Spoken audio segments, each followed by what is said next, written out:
আজান শুনে যারা থাকো বিছানায়, আজান শুনে যারা থাকো বিছানায়,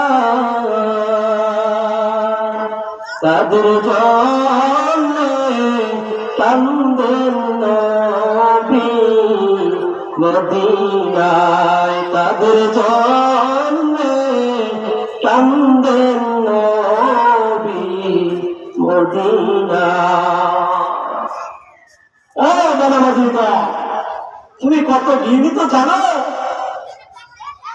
আল্লাহ তাআলা সব থেকে নিকৃষ্ট যে প্রাণী শূকর, বলে এই শূকর এত নিকৃষ্ট প্রাণী, ওই শূকরটা আল্লাহর আদালতে দোয়া করতে থাকে, আল্লাহ সকালবেলা তো ঘুম থেকে আমার জাগ্রত করেছে, তবে আল্লাহ আপনার কাছে আমি পানাহ চাই, দোয়া চাই, আল্লাহ আমাকে কখনো বেনামাজির মুখ দেখায় না। নাউজুবিল্লাহ বলবেন না? তাহলে কত কত মারাত্মক একটা শূকর আল্লাহর কাছে বলে যে বেনামাজির মুখ আমাকে দেখায় না, তাহলে কত খারাপ বেনামাজি। যে নবী আপনার জন্য আমার জন্য কত কষ্ট করেছেন, মানুষকে দিনের দাওয়াত দেওয়ার জন্য কত কষ্ট করেছেন, মানুষকে নামাজি বানানোর জন্য কত কিছু করেছেন,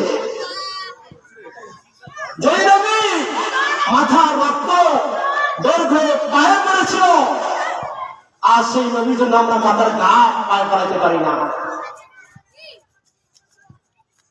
উম্মতের জন্য কত কিছু করেছেন নবী, কত কষ্ট করেছেন, অনাহারে ছিলেন।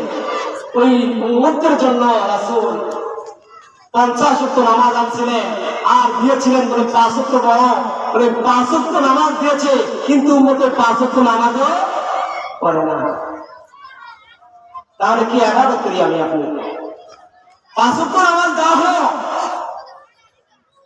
যে উম্মত 5 ওয়াক্ত নামাজ পড়ো, তো নবী বেজার হয়ে দিলেন যে আমার উম্মতকে 50 ওয়াক্ত নামাজ দিয়ে আল্লাহ কমিয়ে দিয়েছে, কেমন হবে? তাহলে সব তো কমে যাবে। তো আল্লাহ বলে, না না, তোমার উম্মতকে আমি 50 ওয়াক্ত নামাজ ঠিকই দিলাম, এরপরে 5 ওয়াক্ত নামাজ দিলাম, বাকিগুলো কমিয়ে দিলাম, কিন্তু শোনো মোহাম্মদ, ও বন্ধু আমার শোনো না, কোন বান্দা যদি 5 বেলা নামাজ ঠিক মতো আদায় করে নেয়, 5 বেলা নামাজ আদায় করে নেয়, ওই বান্দাকে আমি আল্লাহ 50 ওয়াক্ত নামাজের সওয়াব দিয়ে দিব।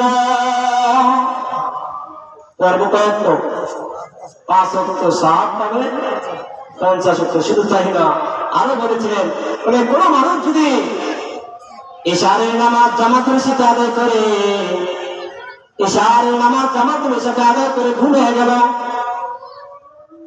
আর ঘুম থেকে উঠে ঘুম থেকে জাগ্রত হয়ে ফজরের নামাজে হাজির হয়ে গেল, পয়গম্বর বলেন ওই বান্দা ইশারের নামাজ পড়লো, আবার ফজরের নামাজ পড়লো, মাঝখানের সময় ঘুমাইলো, ওরে বান্দা ঘুমাইয়া ঘুমাইয়া সময়টা কাটিয়েছ, ওই সময়টাকে আল্লাহ নেকের পাল্লায় তারা করে দিবে।